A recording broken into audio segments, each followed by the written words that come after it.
ओम शांति। 23 जनवरी 2022 के अव्यक्त महावाक्य हैं। रिवाइज कोर्स 29 दिसंबर 1989। मुरली का सार है पढ़ाई का सार, आना और जाना। आज मुरलीधर बाप अपने मास्टर मुरलीधर बच्चों को देख रहे हैं। सभी बच्चे मुरली और मिलन के चात्रक हैं। ऐसे चात्रक सिवाय ब्राह्मण आत्माओं के और कोई हो नहीं सकता। यह ज्ञान मुरली और परमात्म मिलन न्यारा और प्यारा है। दुनिया की अनेक आत्माएं परमात्म मिलन की प्यासी हैं, इंतज़ार में हैं, लेकिन आप ब्राह्मण आत्माएं दुनिया के कोने में गुप्त रूप में अपना श्रेष्ठ भाग्य प्राप्त कर रही हो, क्योंकि दिव्य बाप को जानने अथवा देखने के लिए दिव्य बुद्धि और दिव्य दृष्टि चाहिए, जो बाप ने आप विशेष आत्माओं को दी है। इसलिए आप ब्राह्मण ही जान सकते और मिलन मना सकते हो। दुनिया वाले तो पुकारते रहते, एक बूंद के प्यासे हम, और आप क्या कहते हो, हम वर्षे के अधिकारी हैं। कितना अंतर है, कहाँ प्यासी और कहाँ अधिकारी। अभी भी सभी अधिकारी बनकर अधिकार से आकर पहुँचे हो। दिल में यह नशा है कि हम अपने बाप के घर में अथवा अपने घर में आए हैं। ऐसे नहीं कहेंगे कि हम आश्रम में आए हैं, अपने घर में आए हैं। ऐसे समझते हो ना। अधिकार की निशानी है अपनापन। अपने बाप के पास आए हैं, अपने परिवार में आए हैं। मेहमान बनकर के नहीं आते, लेकिन बच्चे आए हैं अपने घर में। चाहे 4 दिन के लिए आते हो, लेकिन समझते हो मधुबन अपने स्थान पर पहुँचे हैं। तो यह आना और जाना। आप ब्राह्मणों की जो पढ़ाई है, वह मुरलीधर की जो मुरली है, उसका सार यह 2 शब्द ही हैं, आना और जाना। याद की यात्रा का अभ्यास क्या करते हो? कर्मयोगी का अर्थ ही है मैं अशरीरी आत्मा, शरीर के बंधन से न्यारी हूँ। कर्म करने के लिए कर्म में आती हूँ और कर्म समाप्त कर कर्म बंधन से न्यारी हो जाती हूँ। संबंध में रहते हैं, बंधन में नहीं रहते। तो ये क्या हुआ? कर्म के लिए आना और फिर न्यारा हो जाना। कर्म के बंधन वश कर्म बंधन में नहीं आते हो, लेकिन कर्मेंद्रियों को अधीन कर अधिकार से कर्म करने के लिए कर्म योगी बनते हो। इंद्रियों के कर्म के वशीभूत नहीं हो। कोई भी किसी के वश हो जाता तो वश हुई आत्मा मजबूर हो जाती है, और मालिक बनने वाली आत्मा कभी किससे मजबूर नहीं होती, अपने स्वमान में मजबूत होती है। कई बच्चे अभी भी कभी कभी किसी न किसी कर्मेंद्रिय के वश हो जाते हैं। फिर कहते हैं आज आँख ने धोखा दे दिया, आज मुख ने धोखा दे दिया, दृष्टि ने धोखा दे दिया। पर वश होना अर्थात धोखा खाना, और धोखे की निशानी है दुख की अनुभूति होना। और धोखा खाना चाहते नहीं हैं, लेकिन ना चाहते हुए भी कर लेते हैं। इसको कहा जाता है वशीभूत होना। दुनिया वाले कहते हैं चक्कर में आ गए, चाहते भी नहीं थे, लेकिन पता नहीं कैसे चक्कर में आ गए। आप स्वदर्शन चक्रधारी आत्मा किसी धोखे के चक्कर में नहीं आ सकती, क्योंकि स्वदर्शन चक्र अनेक चक्कर से छुड़ाने वाला है। न सिर्फ अपने को, लेकिन औरों को भी छुड़ाने के निमित्त बनते हैं। अनेक प्रकार के दुख के चक्करों से बचने के लिए सोचते हैं इस सृष्टि चक्कर से निकल जाएं, लेकिन सृष्टि चक्र के अंदर पार्ट बचाते हुए अनेक दुख के चक्करों से मुक्त हो जीवन मुक्त स्थिति को प्राप्त कर सकते हैं, यह कोई नहीं जानता है। आप चैलेंज करते हो कि हम आपको जीवन में मुक्ति डबल दिला सकते हैं, जीवन भी हो और मुक्ति भी हो। ऐसी चैलेंज की है ना। नशे से कहते हो कि जीवन मुक्ति आपका और हमारा जन्म सिद्ध अधिकार है, तो स्वदर्शन चक्रधारी अर्थात दुख के चक्करों से मुक्त रहने वाले और मुक्त करने वाले, वशीभूत होने वाले नहीं, लेकिन अधिकारी बन, मालिक बन, सर्व कर्मेंद्रियों से कर्म कराने वाले, धोखा खाने वाले नहीं, लेकिन औरों को भी धोखे से छुड़ाने वाले। यही अभ्यास करते हो ना, कर्म में आना और फिर न्यारा हो जाना। तो याद का अभ्यास क्या रहा? आना और जाना। और पढ़ाई अर्थात ज्ञान का सार क्या है? कर्मातीत बन घर जाना है और फिर राज्य करने का पार्ट बजाने अपने राज्य में आना है। यही ज्ञान का सार है ना। तो जाना और आना, यही ज्ञान और योग है। इसी अभ्यास में दिन रात लगे हुए हो। बुद्धि में घर जाने की और फिर राज्य में आने की खुशी है। जैसे मधुबन अपने घर में आते हो तो कितनी खुशी रहती है। जब से टिकट बुक कराते हैं तब से जाना है, जाना है, यह बुद्धि में याद रहता है ना। तो जब मधुबन घर की खुशी है तो आत्मा के घर जाने की भी खुशी है। लेकिन खुशी में कौन जाएगा? जितना सदा यह आने और जाने का अभ्यास होगा। जब चाहो तब अशरीरी स्थिति में स्थित हो जाओ और जब चाहो तब कर्मातीत बन जाओ। यह अभ्यास बहुत पक्का चाहिए। ऐसा ना हो कि आप अशरीरी बनना चाहो और शरीर का बंधन, कर्म का बंधन, व्यक्तियों का बंधन, वैभवों का बंधन, स्वभाव संस्कार का बंधन अपनी तरफ आकर्षित करे। कोई भी बंधन अशरीरी बनने नहीं देगा। जैसे कोई टाइट ड्रेस पहनते हैं तो समय पर सेकंड में उतारने चाहे तो उतार नहीं सकेंगे, खिंचावट होती है क्योंकि शरीर से चिपका हुआ है। ऐसे कोई भी बंधन का खिंचाव अपनी तरफ खींचेगा। बंधन आत्मा को टाइट कर देता है। इसलिए बाप दादा सदैव यह पाठ पढ़ाते हैं, निर्लिप्त अर्थात न्यारे और अति प्यारे। ये बहुत काल का अभ्यास चाहिए। ज्ञान सुनना, सुनाना, सेवा करना यह अलग चीज़ है, लेकिन ये अभ्यास अति आवश्यक है। पास विद ऑनर बनना है तो इस अभ्यास में पास होना अति आवश्यक है।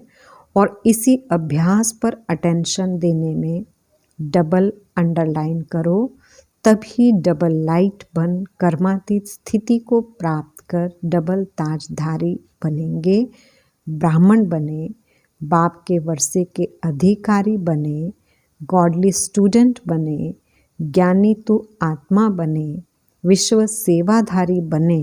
यह भाग्य तो पा लिया, लेकिन अब पास विद ऑनर होने के लिए, कर्मातीत स्थिति के समीप जाने के लिए ब्रह्मा बाप समान न्यारे अशरीरी बनने के अभ्यास पर विशेष अटेंशन। जैसे ब्रह्मा बाप ने साकार जीवन में कर्मातीत होने के पहले न्यारे और प्यारे रहने के अभ्यास का प्रत्यक्ष अनुभव कराया, जो सभी बच्चे अनुभव सुनाते हो। सुनते हुए न्यारे, कार्य करते हुए न्यारे, बोलते हुए न्यारे थे, कोई कर्म को, सेवा को छोड़ा नहीं, लेकिन न्यारे हो लास्ट दिन भी बच्चों की सेवा समाप्त की। न्यारापन हर कर्म में सफलता सहज अनुभव कराता है। करके देखो। 1 घंटा किसको समझाने की भी मेहनत करके देखो और उसके अंतर में 15 मिनट में सुनते हुए, बोलते हुए, न्यारेपन की स्थिति में स्थित होके दूसरी आत्मा को भी न्यारेपन की स्थिति का वाइब्रेशन देकर देखो। जो 15 मिनट में सफलता होगी वह 1 घंटे में नहीं होगी।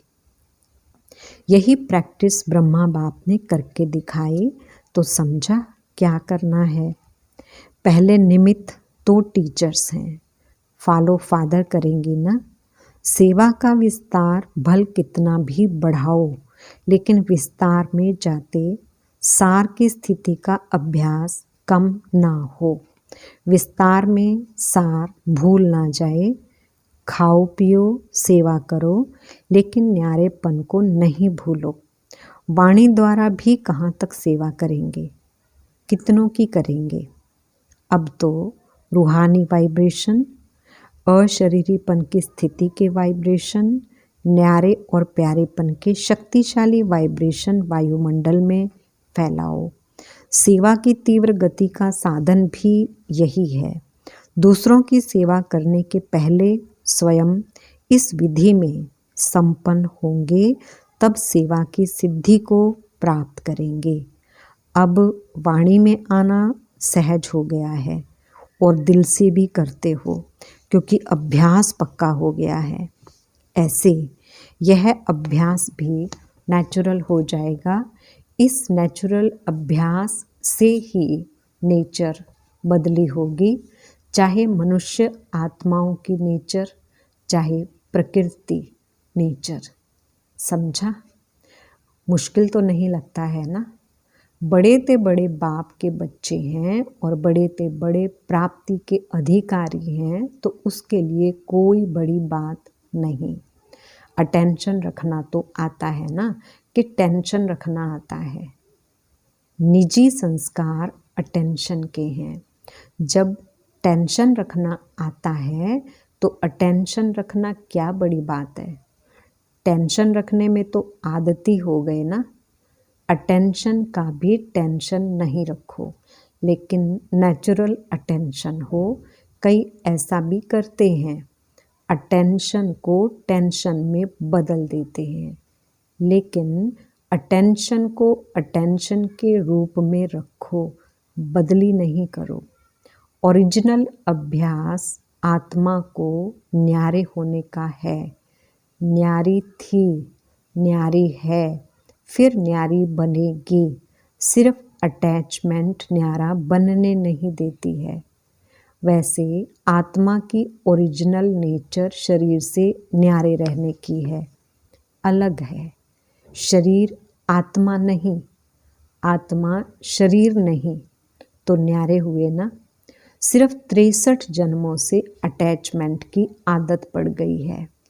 ओरिजिनल तो ओरिजिनल ही होता है। अच्छा, डबल विदेशी भी बहुत पहुंच गए हैं नया वर्ष मनाने के लिए। मेहमान बनकर के आए हो या बच्चे बनकर के आए हो, अपनापन लगता है ना। बाप दादा भी बच्चों को अपने घर में देख हर्षित होते हैं। बच्चे सदैव घर का श्रृंगार होते हैं। बच्चों से मधुबन सज जाता है, इसलिए बाप दादा अपने घर के श्रृंगार को देख खुश हो रहे हैं। चाहे भारतवासी, चाहे विदेशी, दोनों ही घर के श्रृंगार हैं। बाप दादा आने की भी मुबारक देते हैं, जाने की भी मुबारक देते हैं। यहाँ आना भी अच्छा है, जाना भी अच्छा है। विदाई नहीं है, बधाइयाँ ही बधाइयाँ हैं। जाएंगे तो सेवा की बधाइयाँ, और यहाँ आए हो तो मिलने की बधाइयाँ। दोनों ही मुबारक हैं ना। अच्छा, सर्व देश विदेश के सदा अधिकारी बच्चों को सदा ज्ञान और याद के सार में रहने वाली श्रेष्ठ आत्माओं को, सदा आना और जाना इस स्मृति से संपन्न बनने वाली आत्माओं को, सदा ब्रह्मा बाप को फॉलो करने वाले, कर्मातीत स्थिति के समीप पहुँचने वाले योगी आत्माओं को, सदा अपनेपन के अनुभव और अधिकार की खुशी में रहने वाले खुश मिजाज बच्चों को बाप दादा का याद, प्यार और नमस्ते। हम रूहानी बच्चों की रूहानी बाप दादा को याद, प्यार, गुड मॉर्निंग और नमस्ते जी।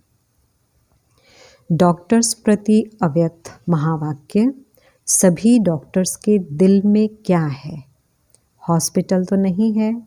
बाप को दिल में बिठाना अर्थात सदा के लिए अनेकों को शफा देना। आजकल तो डॉक्टर्स भी कहते हैं कि दवाई इतना काम नहीं करेगी जितना दुआ करेगी। वो भी दवाइयों से दिल शिकस्त हो गए हैं, क्योंकि जानते हैं ना कि इसकी रिज़ल्ट क्या है और क्या निकलेगी। इसलिए अभी सबकी नज़र दुआओं तरफ जा रही है। अभी योग एक्सरसाइज के रूप में चारों ओर बढ़ता जा रहा है। अभी योग तक आए हैं, सहज योग तक आ जाएंगे। दवाइयों की बजाय दूसरी तरफ अभी बुद्धि तो गई है ना, आखिर ठिकाने पर आ जाएंगे। तो डॉक्टर्स यही काम करते हो ना, सबकी बुद्धि को ठिकाने पर लगाने वाले हो ना। अच्छा है, हिम्मत रखने से बाप की मदद स्वतः मिल रही है, मिलती रहेगी। जहाँ हिम्मत है वहाँ असंभव भी संभव हो जाएगा। सभी असंभव को संभव करने वाले हो। जो दुनिया वाले कहते हैं मन को एकाग्र करना बहुत मुश्किल है, असंभव भी कह देते हैं। और आप क्या कहते हो? आपके लिए तो सेकंड की बात है ना। बस बाबा कहा और मन ठिकाने पर पहुंचा, तो आपके लिए सेकंड का काम है और उन्हों के लिए असंभव है। कितना अंतर आ गया। टाइम तो नहीं लगता है। ऐसे तो नहीं गीत बजे, लाल बत्ती जले तब ही मन टिकेगा। मेहनत तो नहीं करनी पड़ती। अपना बाप है ना, कोई दूसरे का बाप तो नहीं है। अपना बाप नहीं हो और कोई कहे ये आपका बाप है, इसे याद करो, तो याद नहीं कर सकेंगे ना। लेकिन ये तो अपना है। अपनी चीज़ को याद करना कभी मुश्किल नहीं होता, पराये को याद करना मुश्किल होता है। आप तो अधिकार से याद करते हो, या भगवान है, बहुत बड़ा है, सूर्य समान है, ऐसे याद करते हो। सब कुछ मेरा है, इस अधिकार से याद करो। रूहानी गुलाब बन सारा दिन खुशबू फैलाते रहो। खुशबू ऐसी चीज़ होती है जो दूर वालों को भी आकर्षित करती है। दूर से ही सोचेंगे यह खुशबू कहाँ से आ रही है, तो आपकी रूहानियत विश्व को आकर्षित करेगी। देखो, रूहानियत की खुशबू ने देश से विदेश को भी आकर्षित किया ना। विदेश तक खुशबू पहुंची। कोई भी काम करते शुभ संकल्प से यह खुशबू फैलाते रहो। कोई भी काम करते चेक करो कि बुद्धि कितने तरफ जा रही है। ना चाहते भी अनेक तरफ जाती है, एक तरफ नहीं होती।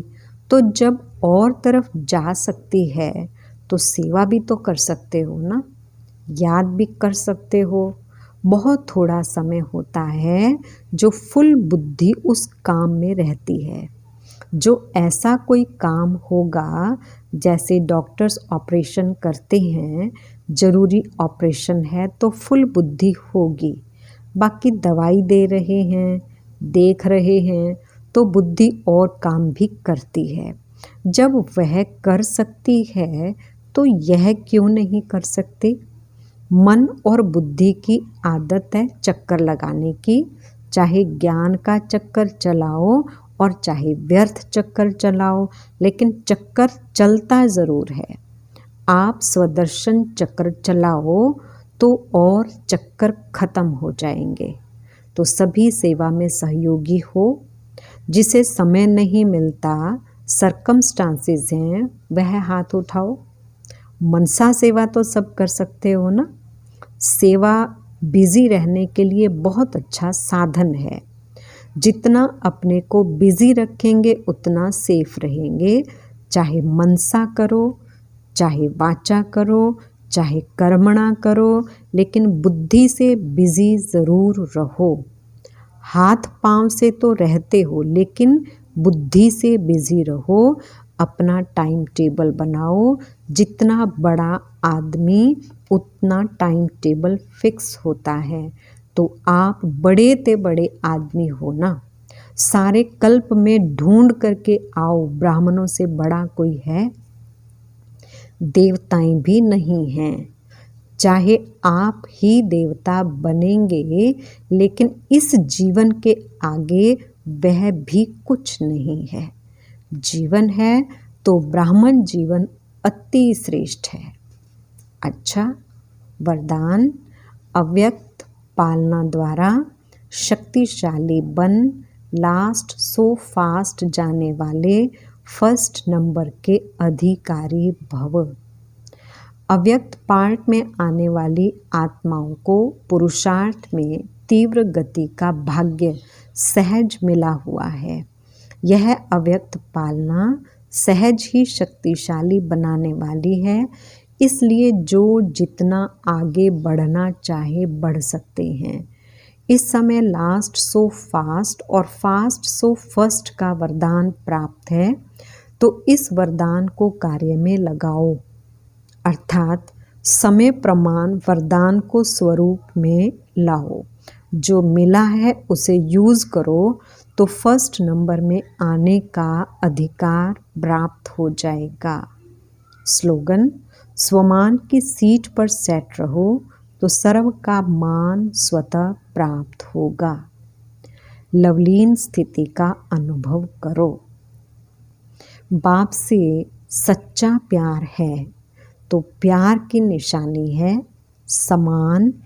कर्मातीत बनो, करावन हार होकर कर्म करो, कराओ। कर्मेंद्रियां आपसे नहीं कराएं, लेकिन आप कर्मेंद्रियों से कराओ।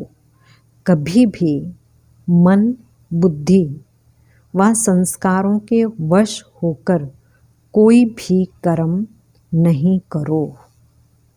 अच्छा, ओम शांति।